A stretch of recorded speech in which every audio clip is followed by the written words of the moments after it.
History of the Middle East over the past 50 years is a turbulent and often bloody one, and there are few journalists who know it better than Martin Fletcher. He worked for several news organizations before spending 28 years with NBC News, where he was a Middle East correspondent and Tel Aviv bureau chief. Martin Fletcher retired a few years ago. He was in Maine recently, and we sat down to get his thoughts about what has unfolded in Gaza and Israel over the last 11 months, a story that for him is unusually personal.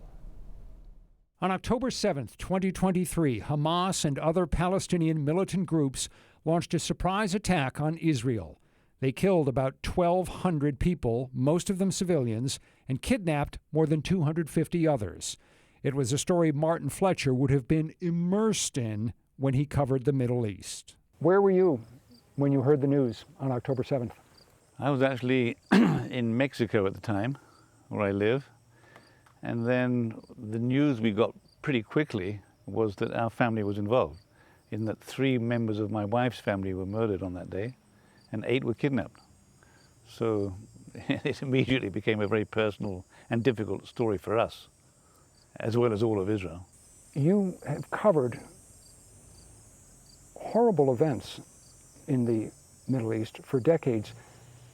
Was there ever a story where you had that family connection the way you did on October 7th? Not in the way of October 7, no. But the thing about living in Israel, for everybody, is that everybody's affected by everything, you know. So during the suicide bombing campaigns, for instance, when Palestinians were blowing themselves up and killing as many Israelis as they could, you know, my children were out there in the streets, in the discotheque, in the restaurants. So I think we shared the fear of everybody, but fortunately, none of the tragedy, until October 7th. Martin Fletcher had spent decades as a correspondent in Israel. Just as we arrived about a minute ago, there was a bombing here. An Israeli plane bombed a Palestinian police station. Let's go see what happened. After October 7th, various news organizations, especially NBC, reached out to him for insight and analysis. And because I'd lived so long in Israel and reported for so long, like for 5 decades really, in Israel, I felt the duty to explain as much as I could. Fletcher says that immediately after October 7th, people's opinions began to shift into one of 2 sharply divided camps. It was amazing how quickly after October 7, Israel became the bad guy. By October 9 already, there was this whole thing developing about anti-Zionism and whose fault was it. And friends of mine, on the same day it happened, October 7, I remember a friend of mine posted on Facebook, "It's complicated." It's complicated? You murdered 1,200 people and kidnapped babies and 400 people. How complicated is that too? And so, yeah, it is overall part of the ongoing struggle. That's true.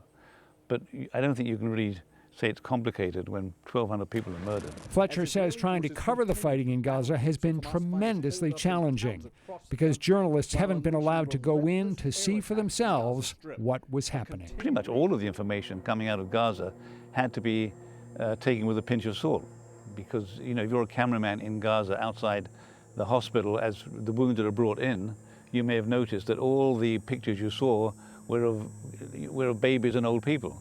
You never saw wounded young men being brought into the hospital. And the reason for that is that Hamas observers were outside the hospital telling the media, telling the cameramen what they could shoot. And I know that because I've been in that situation myself in Gaza many times. The images allowed to come out of Gaza reinforced the narrative that Hamas wanted to convey. Mostly babies and terrible situations in the hospital. And not to demean that at all. I mean, it was a horrific situation, and it still is, and in many ways it's even worse. And I think we in the West, you know, we're not talking about the mainstream media really, we report what we can based on the information we have. And the information we have is very one-sided about what's happening in Gaza. One-sided in the sense that it's all coming from Palestinians who are beholden to Hamas in Gaza. However, what they're showing is the truth. It's just only some of the truth. I know that you're not someone with a crystal ball who can see into the future, but how does this maybe end? Well, I said within days of the whole thing beginning that this could be disastrous as it is, and it's going to get much, much worse, which happened. At the end of this process, and it could take 2 or 3 years, I think that both sides will realize that they need different leaders, that it's a reality check for both sides, and that they can't just continue like this every few years. So hopefully they'll elect new leaders who will be more reasonable and will come to some kind of agreement. You saw horrible situations when you were covering the war in Bosnia. You saw horrific misery when you covered massacres in Rwanda.